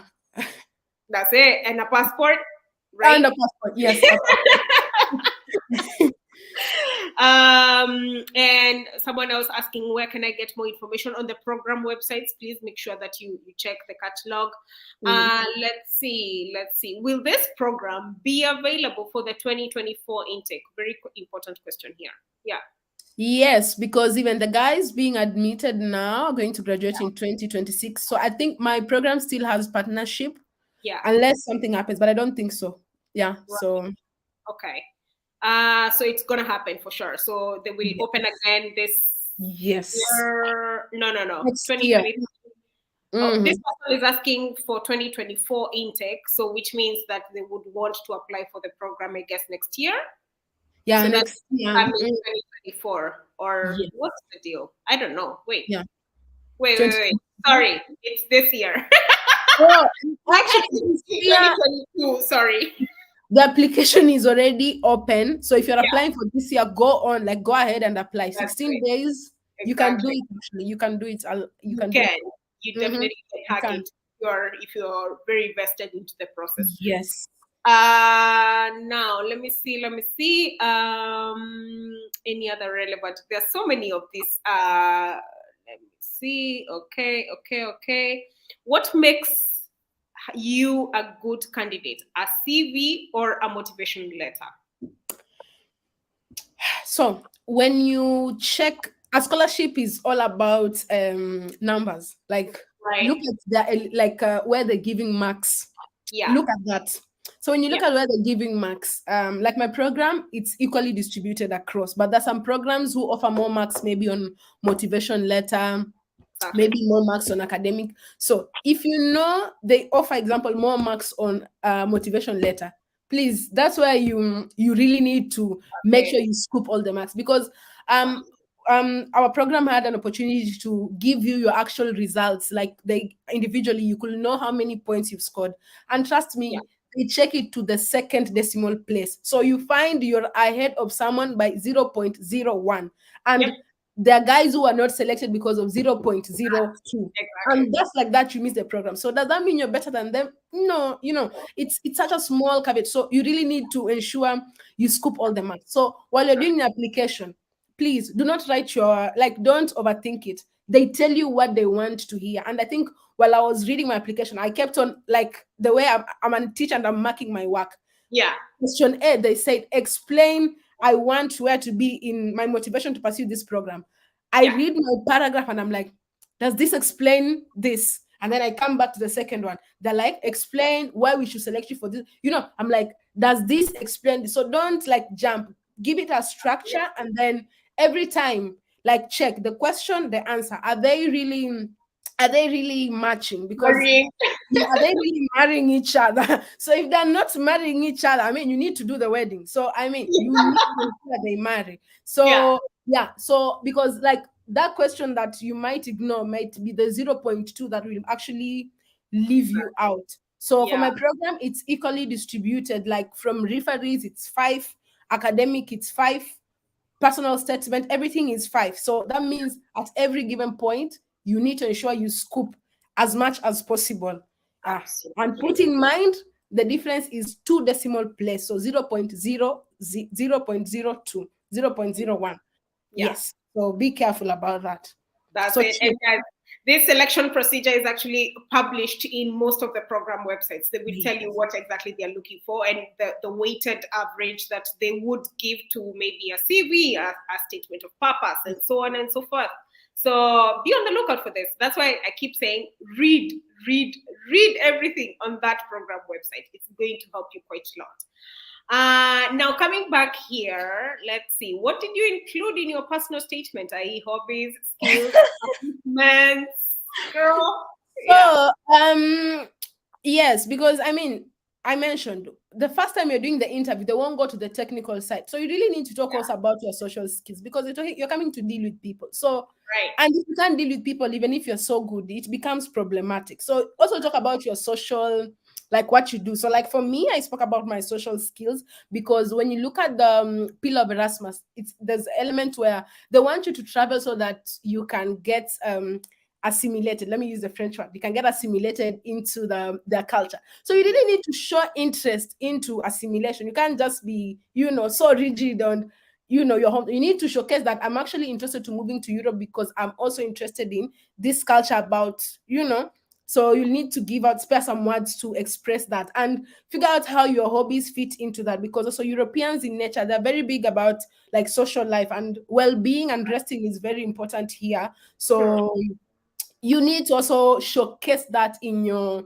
application in a few words. So yes, I included like why they should select me, why I'm a good candidate, why I want that program, how my experiences have shaped me to want to pursue that program, and what actually that program will do to my life that without that program I'll not be able to do. So I think that's in a nutshell what I explained. And also my skills. I mean, I went like, all the big guns. I really, I made my pitch. I made my pitch. Like, you guys need to give me this money. So yes, I really spoke about why. And also on the skills, I spoke about my skills and the relevance to this program, not just skills, So you need to like make sure everything is they're marrying each other, if I may say it that way. That's it. Accomplishments. Talk about your accomplishments. If you have good accomplishments, talk about them. So I also spoke about mine. So yes. Exactly. So I mean, you have to have a certain pros, from your introduction all the way marrying into your education, the skills that you've acquired, your experiences, the reason as to why you are a very good candidate. Do not begin with a poverty statement that, oh my God, you know what, we are so poor in our country, everyone is gonna say that, guys. Don't be generic. Maybe to just add on the don'ts. Please don't come with job stories there. Like if you're like, don't like if I think the way you can change your poverty story is showcase how that poverty that you've had, like how it motivated you. For example, if let's say I grew up in like a unsafe neighborhood, for example, and I want to go do something on security, I can talk like I grew up in this neighborhood and this neighborhood shaped me. Like this is what I experienced as a kid, and this is what shaped me to start maybe this initiative where we were doing this for, I don't know, for girls or boys. We were teaching them maybe how to do, I don't know, taekwondo for their own safety. So it shows that your upbringing actually shaped you to make something poverty, like to make like it shaped you to make something positive about the situation at home. But if you can't talk about you are poor, I mean, nobody cares. If I'm being honest, nobody cares if you are poor. That's it. Like, and especially if that is the first statement that you come up with, I mean, it's gonna put off the person who is reading it for sure. Yes. So, any interview tips? Mina, we spoke about how to prepare for your interview. Let me see. Watching from Roy and a student at KU. Good content. A champion for all ladies in the diaspora for this gospel on how we can further our studies. Big up to Ty. Thank you so much for being here, Johnston. Where the professors who interview you, wait, were the professors who interviewed you intimidating? What type of time zone did they propose for your interview? Obviously, it's going to be CET, I guess. I don't know, but depending obviously on the country that you're coming from. So maybe these are things that you can mention. Because Kenya, we have a different time zone, and depending on when they were interviewing you, there would be maybe a 2 or 3 hour difference. So maybe you can speak about that. Were the professors intimidating? So No. generally, I'll just tell you, if you've gone through the Kenyan education system, the people here are very friendly. Yeah. I love all my professors from Kenya, but these ones are very friendly. Like the Yeah. professor here is keen on. Generally, you can interact with this professor. You can ask them question. You can go back. Like they'll gladly show you. So even Yeah. in the interview, it's serious business, but also they're very warm. So there Yeah. is really, like, when I think about like the conventional professors I used to maybe in Kenya and the ones here, there are Yeah. two like different people. Like this Right. one here, you feel they cannot intimidate you. Like you won't even feel like it's a professor. They're very easy because the Yeah. objective is not to intimidate you. The objective is to help Right. you grow to the next level. So the questions are they're very polite. Like they'll just ask you questions. So you just need to do your best because nobody's intimidating you. It's not the conventional interview that someone puts questions as if they want to like kill you in the process. No. So it's one you can hack. You just need to be well prepared. And I think I mentioned good lighting. Don't go there. Your network is shaky. Yeah. Wear even bright colors, like just the basic. Because I told you, you will not begin with the mainstream. They won't ask you which chemical did you work with. No, simple Right. question. Tell us about yourself. So Yeah. if you're in a dark room, there's no you're like, excuse me, wait, I need to already it's up because you're wasting their time actually. And I told you, remember they're busy people. So Yeah. as you waste time, there's somebody else. So you really need to make sure like just also put the energy up. So here is the point where you can check on Google, I mean on YouTube, first impressions and interview tips. You just need to be Right. on top of your game. Yes.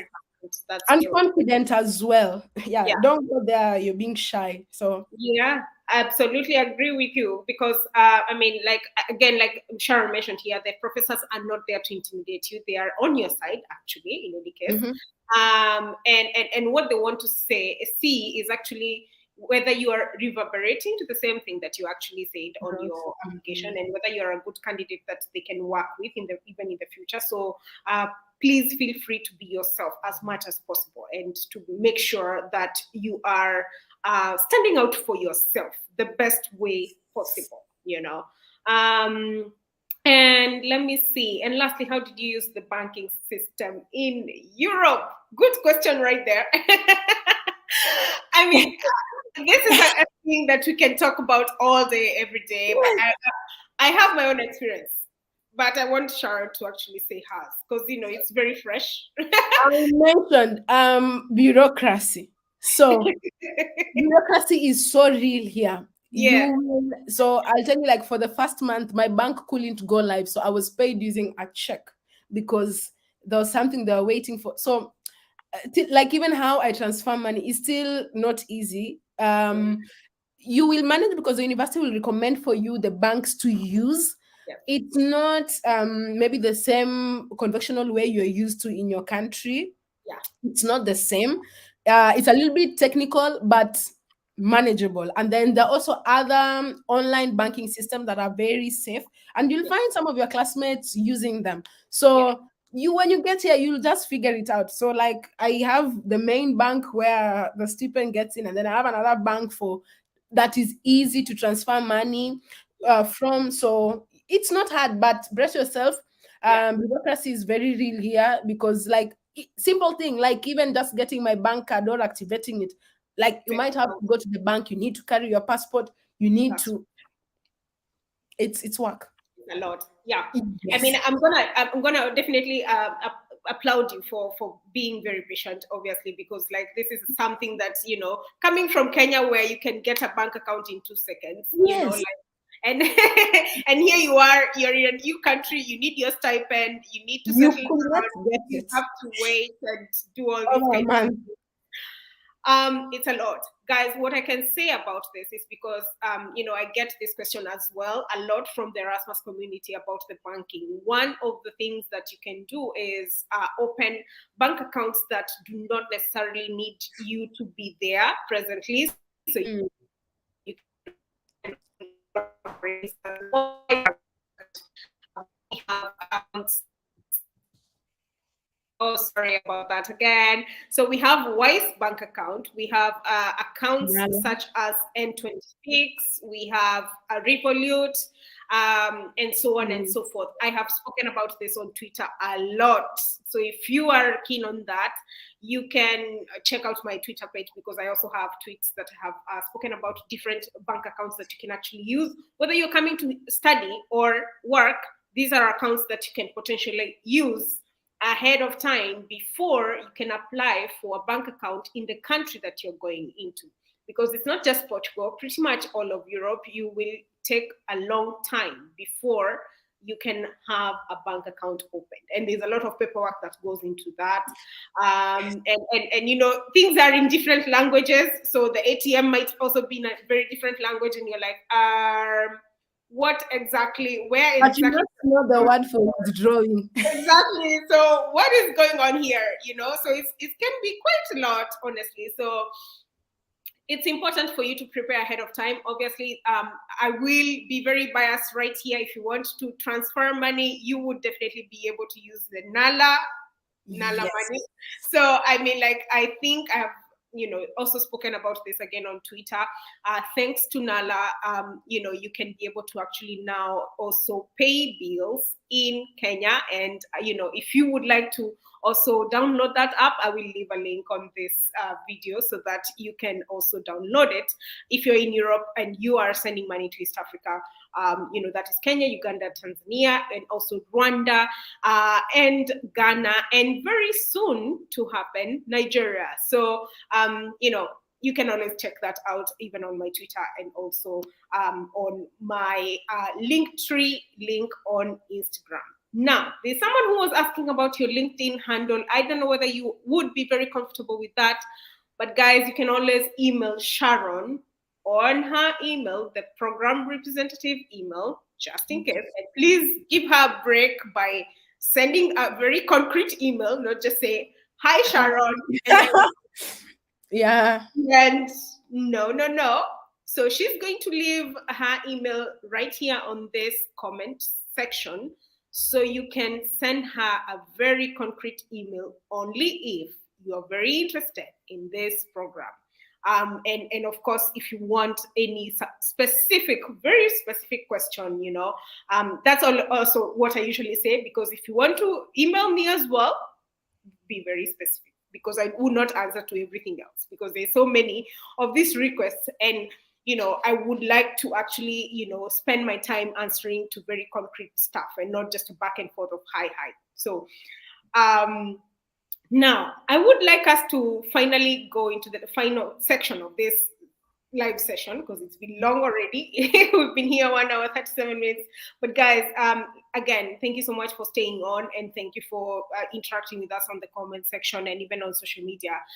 But I would like to ask you, now that you are in Europe, you have been now since October, right? Mhm. So it's been 6 months or so. So I guess maybe you feel settled in. Perhaps there's something that you have noticed already, in terms of how we apply for scholarships as Africans, in terms of how we shoot our foot before we shoot our shots. I should start like a rhyming thing here in a rap. But like this, obviously something that you have noticed, having done that whole process and now settled in and interacted with the locals and all these kind of things. And, the way you can now be able to look, from the eye or the lens of how we see things when we are back in Kenya, or when someone is back in the African continent and looking into coming to Mhm. Europe or even Canada or Australia. Like, maybe you can speak about that, because it's very crucial for someone who is listening to this and think that this opportunity is for them and not for me. So maybe you can speak about that. So I think the one thing I'll say is when you're applying for a scholarship, brace Yeah, yourself. This opportunity is for you. So you yeah, need to research. It's very unfortunate when somebody comments example on your post to a question that is already been answered. answered. Example in the website. Yeah, Or you still write, do I belong to like a partner program country? So I yeah, think these are things you need to. COVID taught us the do it yourself way. You really need to read, write like this yeah, program, like just structure it. I want to go for A, B, C, and have like your strong points where you need to go for it. So you need to do a lot of reading. And part of that reading is also how to write your personal statement or motivational letter, because you see right. these are skills we acquire.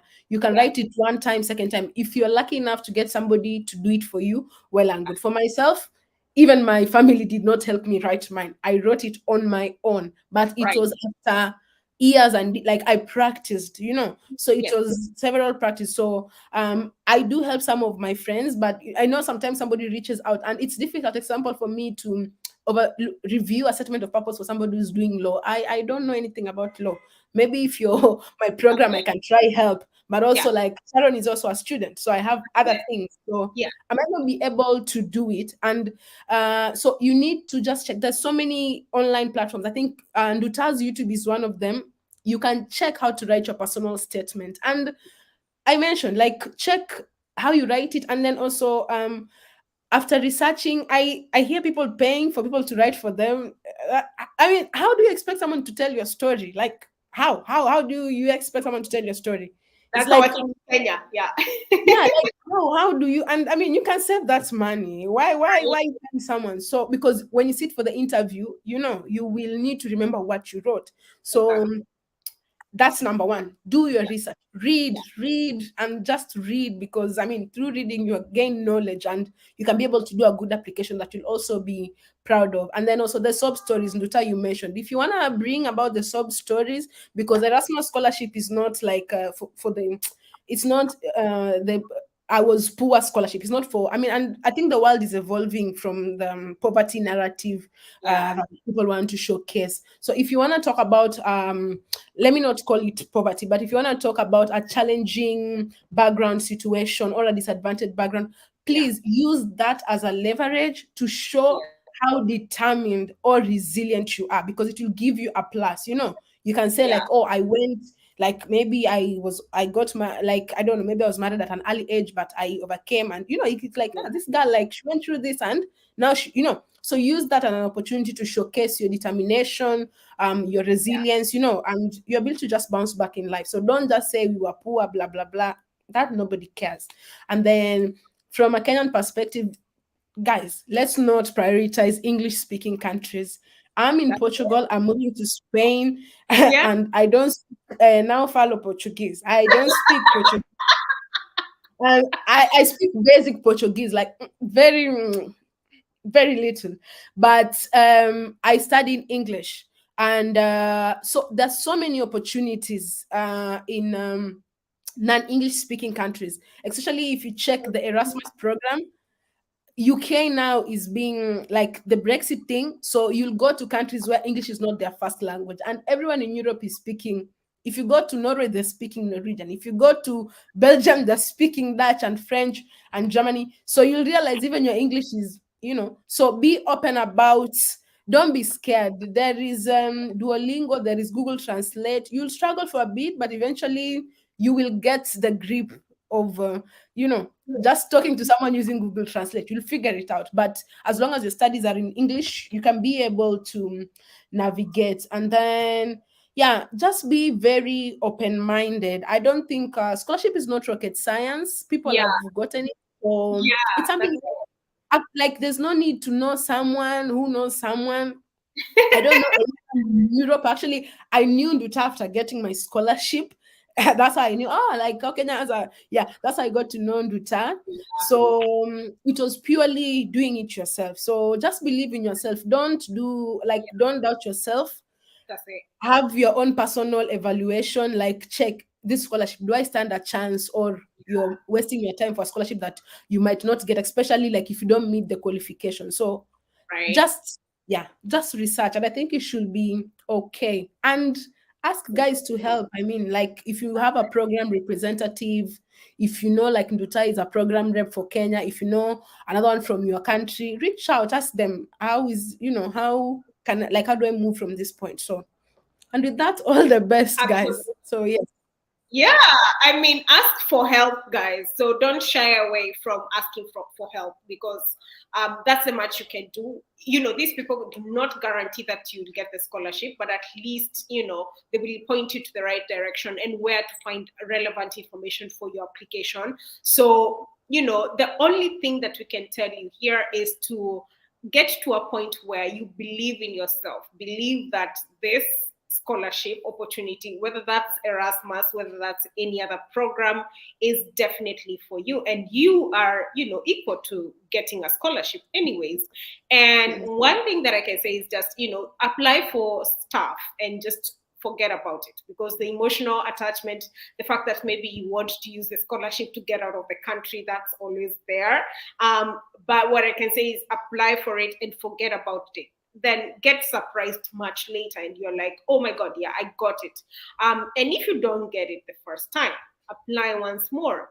Sharon and I did not get the first application. I also did not get my first application, And so, like, you have to keep trying and cast your net as wide and as far as possible. And always not selling yourself short, like Sharon mentioned here. I mean, like, don't sell yourself short. Don't feel as if, oh my God, these people are going to see that I have all these kind of things, I want to show that I don't have, so that they can pick me up. No, they want to see what good of a candidate are you anyways. So I think Sharon has said it all, and I want to ask you one last question. So what is one of your major culture shocks that you will not get over until now? Like, I'm actually, after this, I'm still going to do it. The power I have on zebra crossing. Oh my God. Cars do stop. Like, even if someone is speeding, they'll stop for you. And I yeah, just compare this with Odeon in Kenya, and I'm like, yeah, no, and no, if a driver actually is over speed, they'll be like, sorry, like yeah, sorry. So anytime you get to a zebra crossing, you're like, oh. So the power this you is have at a me. zebra crossing. Oh, I still I still enjoy it today. I'm still not over that. Yeah, Some other things is the fact that people still walk with shoes all over the house. The shoes they walked with at in the house. I in the know. bedroom as well. Oh my goodness. It's But enough for me as well. no, it's a no for me. But Yeah, what I like most is the online shopping culture, because being a Kenyan, I yeah, don't like online shopping. But yeah. here, I think the I shared this with you, and you're like, you're not in Kenya, can you shop? So 100%. the online shopping here is very good, and the Yeah, fact that once I buy products, actually I can return them if I've yeah, not used them. So, yeah, and I mean, if you buy something and even if it's damaged and you didn't see, I remember there's something I bought 2 months ago and I went back, I didn't even have the receipt. They're yeah, like, okay, so sorry, please yeah. select another one. And I was like, this was in Kenya. No way. No way. No So way. yeah, I think I like it here, and also the security, because I mean, Right. if I don't have my keys, I just tell the guys, please leave the door open. I'll come back maybe at this time. And Right. no, they just Yeah. leave the door open, and it's very surprising Yeah. because it's pretty safe, and I think it's something worth experiencing, even if it's for 2 3 months. Not necessarily in Portugal, but Right. anywhere in Europe. I think it's a Yeah. good experience that somebody should at least have in their lifetime. So yes. Absolutely. I mean, that would never be in Kenya. You would never leave your house not locked. Come on. Oh no. And also the discipline the drivers have on, like, I walk at night and I see people when the traffic lights are red, Yes. they will wait. And Yes. that's Because not of the the fine, same. guys. Because of The the fine. no, like at least it helps, but yeah, it's pretty nice. It's pretty That's nice. it. But like, to ground it all, it's a zebra crossing. I love the power I have on those zebra crossings. That's So a plus plus. Oh my goodness. Okay. yes, That is good, guys. I mean, like, I think we have covered quite a lot. And I will say this again. Sharon is now the program representative for Erasmus Mundus Joint Masters Program in Chemical Innovation and Regulation. So if you are stuck or you have any specific question, again, I left her email on the comment section of this video, so you can go ahead and email her. Like I said, be very respectful of her time and email her specific questions. And guys, I think I'm always on this platform. I'm always on Twitter. I tend to say that I am an internet person because I live on the internet. I live there rent free. But really, I like to interact with people. I like to give this information because, again, like I keep saying, I had to look for information right, left, and center when I was doing my applications. When I was moving to Europe, I never had this kind of information available to me, and that's the reason why I really like to just give back and empower someone else and hear from someone else who you might resonate with. And I do hope that even if the program is closed out for you this time round, even if you saw a certain program that you wanted to apply for and it's closed out right now, please start preparing as early as now, so that by the time it's September, then you can be able to just go ahead and make that application happen. If you need someone to read your statement of purpose, if you need someone to check your CV, now is the time. And then once the program opens once again, then you can be able to go ahead and do the application.